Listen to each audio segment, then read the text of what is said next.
Dave, Yeah. I'm mostly known as being a trade union rep in the RCN, but what really grieves me is the collapse and the absence of influence of the forums. Yeah. So if you got back on council, what do you think you could start to change for the forums? Oh, no, I totally agree. I mean, don't get me wrong, I've been a branch rep for a long time, been a steward for a long time, but I was a forum chair, forum activist for a long part of my RCN career. And I agree, I think they've largely collapsed. I think the two things you could do overnight that would make life a lot better for forums is firstly, give them a budget and let them choose what to spend it on, instead of having to produce really long business plans, asking permission before they can do stuff. And secondly, I think let them organise the way they want to do. If there's 20 people who want to get together and create a little left toenail surgery forum, let them do it. If there's people who want to go into really niche specialisms, let them do it. We've got the technology now, means people can organise in all sorts of different ways. So I think just devolve and trust members. The centralisation hasn't worked, centralising finance hasn't worked. We've tried it for 8 or 10 years. The forums now are a shadow of what they were 10 years ago. And I think we can learn a lot of lessons from the past and use technology to save some of the costs. People don't have to go to London. You can organise virtually, you can share ideas virtually, you can mobilise, and you can do some of the really good stuff forums used to do. Okay. Dave, next year it's the RCN centenary. Right. And we'll be celebrating it in many diverse and different ways. Okay.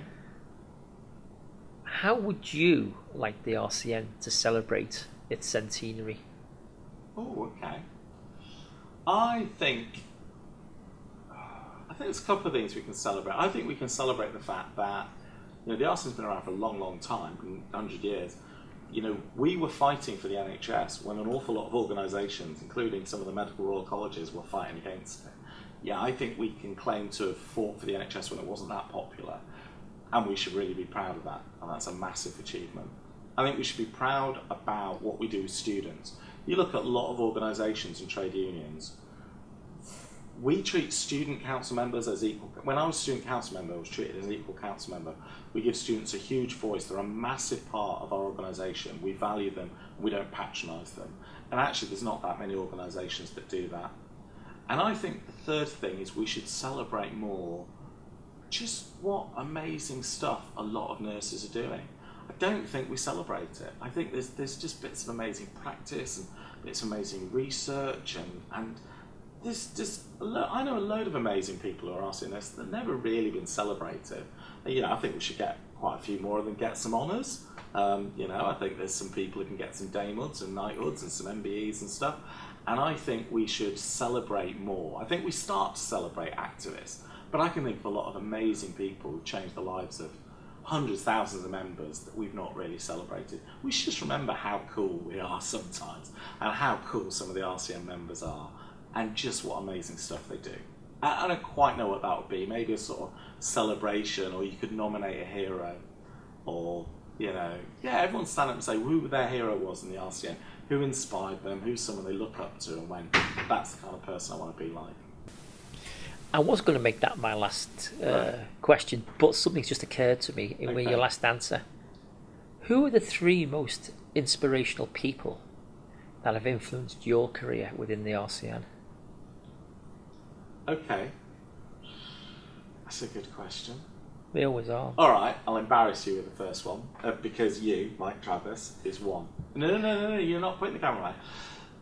Because I remember being a steward in 1990, when we still let student nurses be stewards, and I saw you speak really passionately and really eloquently about industrial relations and how you challenge management, and just to see somebody be kind of really knowledgeable, really passionate, and someone who just would not stop fighting, whatever happened. And I've known you a long, long time. And the one thing is you never stop fighting. So, if I had to model myself, when I model myself as a steward, I model it on you. Which I know will be embarrassing, I'm not cutting it. The second one, I think, is Dame June Clark. I was a student member of council when she was president, and she was one of the most amazing political operators I ever saw.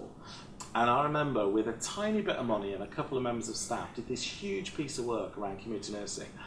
that you could still see 5-10 years later its influence. So for somebody just to see kind of how the politics worked and went a little bit of money, a little bit of staff, and talking to the right people and the right influence. So her, and I think the third one would probably be Dave Nunn. He was chair of Congress when I was on the agenda committee, and I'd seen a lot of chairs of Congresses, and suffice to say, some have been all right, some have had the good days, a lot have had the bad days. But Dave had this thing, whenever and it's a horror, I could never do chair of Congress job, I always envious people who do it. But whenever he was stuck, or whenever there's something went wrong, or whenever he wasn't sure what to do, his instinct was, you're the members, you tell me. And that takes a lot of courage, a lot of openness. And it's something I would aspire to do, that go, you haven't always got the answers. And sometimes difficult stuff happens.